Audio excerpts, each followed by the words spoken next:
আসসালামু আলাইকুম ভিউয়ার্স, বাংলাদেশের সর্বশেষ আপডেট সংবাদে আপনাদের স্বাগত। জানিয়ে দেব আমাদের হাতে থাকা সর্বশেষ গুরুত্বপূর্ণ আপডেট। বাংলা সংবাদ, শামসুল হক টুকু, পলক ও সৈকতের 10 দিনের রিমান্ড মঞ্জুর। এরপর জানিয়ে দিব অন্তর্বর্তী সরকারে যুক্ত হচ্ছেন আরো 5 জন। এদিকে বাংলাদেশ ইস্যুতে ভারত সহ অন্য অংশীদারদের সঙ্গে যোগাযোগ রাখছে যুক্তরাষ্ট্র। এরপর জানিয়ে দেব শেখ হাসিনাকে গালি দেওয়ায় আপনাকে আয়না ঘরে রাখা হবে।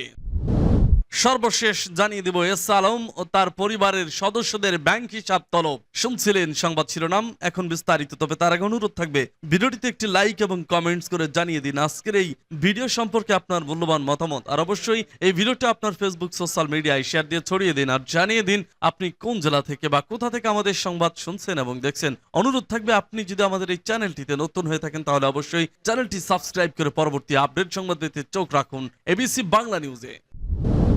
শামসুল হক টুকু, পলক ও সৈকতের 10 দিনের রিমান্ড মঞ্জুর। রাজধানীর পল্টন থানায় রিকশা চালক কামাল মিয়া খুনের মামলায় দ্বাদশ জাতীয় সংসদের ডেপুটি স্পিকার শামসুল হক টুকু, সাবেক ডাক টেলিযোগাযোগ ও তথ্য প্রযুক্তি প্রতিমন্ত্রী জোনায়েদ আহমেদ পলক ও ছাত্রলীগের ঢাকা বিশ্ববিদ্যালয় শাখার সাধারণ সম্পাদক তানভীর হাসান সৈকতের 10 দিনের রিমান্ড মঞ্জুর হয়েছে। আজ বৃহস্পতিবার ঢাকার চিফ মেট্রোপলিটন ম্যাজিস্ট্রেট আদালত এই রিমান্ড মঞ্জুর করেন।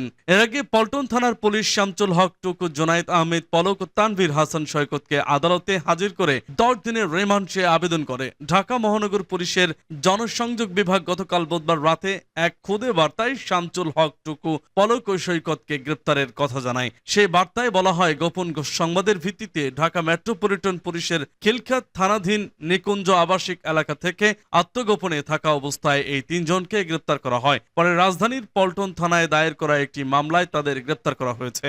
গতকাল সাবেক আইনমন্ত্রী আনিসুল হক ও সাবেক প্রধানমন্ত্রী শেখ হাসিনার বেসরকারি শিল্প ও বিনিয়োগ উপদেষ্টার সালমান এফ রহমানকে একটি মামলায় 10 দিনের রিমান্ডে নেওয়া হয়। তাদের বৈষম্য বিরোধী ছাত্র আন্দোলনের কর্মসূচি চলাকালে গত 16 জুলাই ঢাকা কলেজের সামনে সংঘর্ষে মোহাম্মদ শাহজাহান নামের এক হকার নিহতের ঘটনায় দায়ের করা হত্যা মামলায় গ্রেপ্তার দেখানো হয়েছে।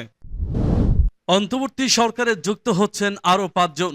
নোবেলজয়ী অর্থনীতিবিদ অধ্যাপক ডক্টর মোহাম্মদ ইউনূসের নেতৃত্বাধীন অন্তর্বর্তীকালীন সরকারের উপদেষ্টা পরিষদের আকার বাড়ানো হচ্ছে। নতুন করে শপথ নেবেন আরো 5 উপদেষ্টা। এ নিয়ে মোট উপদেষ্টার সংখ্যা দাঁড়াবে 22 জনে। বৃহস্পতিবার মন্ত্রী পরিষদ বিভাগ সূত্রে তথ্য জানা গেছে। বঙ্গভবন সূত্রে জানা গেছে, প্রধান উপদেষ্টা ডক্টর ইউনূস সহ 17 উপদেষ্টার শপথ নিয়ে দপ্তর পেলেও আগামীকাল আরো 5 জন বৃদ্ধি পেতে যাচ্ছে। তারা আগামীকাল শপথ নেবেন। গত 5ই আগস্ট বৈষম্য বিরোধী ছাত্র আন্দোলনের মুখে প্রধানমন্ত্রীর পদ থেকে পদত্যাগ করে দেশ ছাড়েন শেখ হাসিনা। এরপরই বিলুপ্ত হয় মন্ত্রিসভা। পরদিন ভেঙে দেওয়া হয় দ্বাদশ জাতীয় সংসদ। এরপর 8ই আগস্ট শপথ নেয় অন্তর্বর্তী সরকার। পরে 9ই আগস্ট শপথ নেওয়া প্রধান উপদেষ্টা এবং অন্য উপদেষ্টাদের দপ্তর বন্টন করে প্রজ্ঞাপন জারি করে মন্ত্রী পরিষদ বিভাগ। অন্তর্বর্তী সরকারের প্রধান উপদেষ্টা হয়েছেন ডক্টর মোহাম্মদ ইউনূস। উপদেষ্টা পরিষদে জায়গা পান 16 জন। বাংলাদেশ ইস্যুতে ভারত সহ অন্য অংশীদারদের সঙ্গে যোগাযোগ রাখছে যুক্তরাষ্ট্র। ছাত্র জনতার আন্দোলনের মুখে আওয়ামী লীগ সরকারের পতন ও শেখ হাসিনা দেশ ছেড়ে চলে যাওয়ার পর দেশের বর্তমান নিরাপত্তা পরিস্থিতি, মানবাধিকার এবং গণতন্ত্রপূর্ণ প্রতিষ্ঠার ইস্যু উঠে এসেছে যুক্তরাষ্ট্রের পররাষ্ট্র দপ্তরের ব্রিফিংয়ে। এ সময় দপ্তরের উপপ্রধান মুখপাত্র জানান, বাংলাদেশ ইস্যুতে ভারত ও অন্যান্য দেশের সঙ্গে যোগাযোগ রাখছে তার দেশ। গতকাল বুধবারের নিয়মিত ওই ব্রিফিংয়ে উপপ্রধান মুখপাত্র বেদান্ত প্যাটেল বলেন, বাংলাদেশের সাম্প্রতিক ঘটনা প্রবাহ নিয়ে আলোচনা করতে আমরা আমাদের ভারতীয় অংশীদার ও ওই অঞ্চলের অন্যান্য দেশের সঙ্গে যোগাযোগ অব্যাহত রেখেছি। এই ইস্যুতে এখন আমি ব্যক্তিগত কূটনৈতিক আলোচনায় যাচ্ছি না, তবে আমরা বাংলাদেশে সহিংসতার অবসান, সেই সঙ্গে জবাবদিহি প্রতিষ্ঠা ও আইনের শাসনের প্রতি শ্রদ্ধা প্রদর্শনে চাপ অব্যাহত রাখতে চাই। ব্রিফিংয়ে একজন সাংবাদিক বলেন, সপ্তাহান্তে ভারতীয় বংশোদ্ভূত 2 জন মার্কিন কংগ্রেস সদস্য যুক্তরাষ্ট্রের পররাষ্ট্রমন্ত্রী অ্যান্টনি ব্লিংকেনের কাছে পাঠানো পাঠানো পৃথক চিঠিতে বাংলাদেশে হিন্দু সম্প্রদায়ের মানুষের জানমাল রক্ষায় হস্তক্ষেপ ও সহায়তা করার আহ্বান জানিয়েছেন। তিনি সেই চিঠি পেয়েছেন কিনা, এই ইস্যুতে কোনো পদক্ষেপ নিচ্ছেন কিনা জানতে চান ওই সাংবাদিক। জবাবে উপপ্রধান মুখপাত্র বলেন, আমরা কংগ্রেসের সহকর্মীদের সঙ্গে নিয়মিতভাবে যোগাযোগ রাখছি। আমি নির্দিষ্ট কোনো চিঠি বা যোগাযোগ প্রসঙ্গে বলছি না, তবে এটুকুই বলতে চাই, অন্তর্বর্তী সরকার ডক্টর মোহাম্মদ ইউনূসের শান্ত থাকার ও সাম্প্রতিক সহিংসতার অবসান ঘটানোর আহ্বানকে আমরা স্বাগত জানাই। পাশাপাশি দেশে নিরাপত্তাপূর্ণ প্রতিষ্ঠা ও সংখ্যালঘু সম্প্রদায়ের লোকজনকে সুরক্ষায় নতুন সরকারের গুরুত্ব দেওয়ায় বিষয়টিকে স্বাগত জানাই আমরা। শেখ হাসিনাকে গালি দেওয়ায় আপনাকে আয়না ঘরে রাখা হবে। বঙ্গবন্ধু শেখ মুজিবুর রহমানের বায়োপি মুজিব একটি জাতির রূপকার সিনেমায় শেখ হাসিনার চরিত্রে অভিনয় করেছিলেন অভিনেত্রী নুসরাত ফারিয়া। সিনেমাটির প্রচারের সময় দেশের একটি গণমাধ্যমে ফারিয়া বলেছিলেন, আমাদের প্রত্যেকটা বাঙালি মেয়ের মধ্যে একটা করে হাসিনা রয়েছে।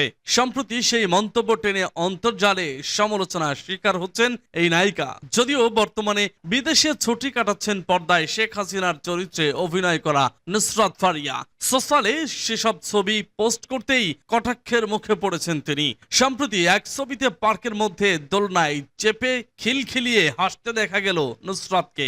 ছবির ক্যাপশনে নুসরাত সকলের মঙ্গল চেয়ে লেখেন, আপনাদের কষ্ট লাঘব হোক, আশীর্বাদ নেমে আসুক। এই ছবির কমেন্ট বক্সে নুসরাতকে বিদ্রুপ করে একজন লেখেন, প্রত্যেক মেয়ের মধ্যে একটা করে হাসিনা আছে, এত বড় গালি দেওয়ার জন্য আপনাকে আয়না ঘরে রাখা হবে। আরেকজন লেখেন, পালানোর বায়োপিকটা কে করবে? অন্য আরেকজন লেখেন, 2 টাকার নায়িকা ভেবেছে হাসিনার পা চেটে উপরে উঠবে, কিন্তু গরিবের শেখ হাসিনার সেটা হলো না। নুসরাত অবশ্য কটাক্ষের পাল্টা জবাব দেননি। কোটা আন্দোলন নিয়ে ছাত্র মৃত্যুর ঘটনায় সেভাবে সোশ্যাল মিডিয়ায় সরব হননি নুসরাত। মৃত ছাত্রদের লাশের একটি ছবি পোস্ট করে শুধু লিখেছিলেন, জাতি হিসেবে এর চেয়ে দুঃখজনক আর কিছুই নেই। এস আলম ও তার পরিবারের সদস্যদের ব্যাংক হিসাব তলব। দেশজুড়ে ব্যাপক সমালোচিত ব্যবসায়ী এস আলম ও তার পরিবারের সদস্যদের ব্যাংক হিসাব তলব করেছে জাতীয় রাজস্ব বোর্ড এনবিআর এর আয়কর বিভাগের রাজধানীর কর অঞ্চল 15 থেকে আজ বৃহস্পতিবার এ সংক্রান্ত চিঠি সব ব্যাংকে পাঠানো হয়েছে। এস আলম শিল্প গোষ্ঠীর বিরুদ্ধে অর্থ পাচার সহ বিভিন্ন ধরনের অনৈতিক কর্মকাণ্ডের অভিযোগ আছে।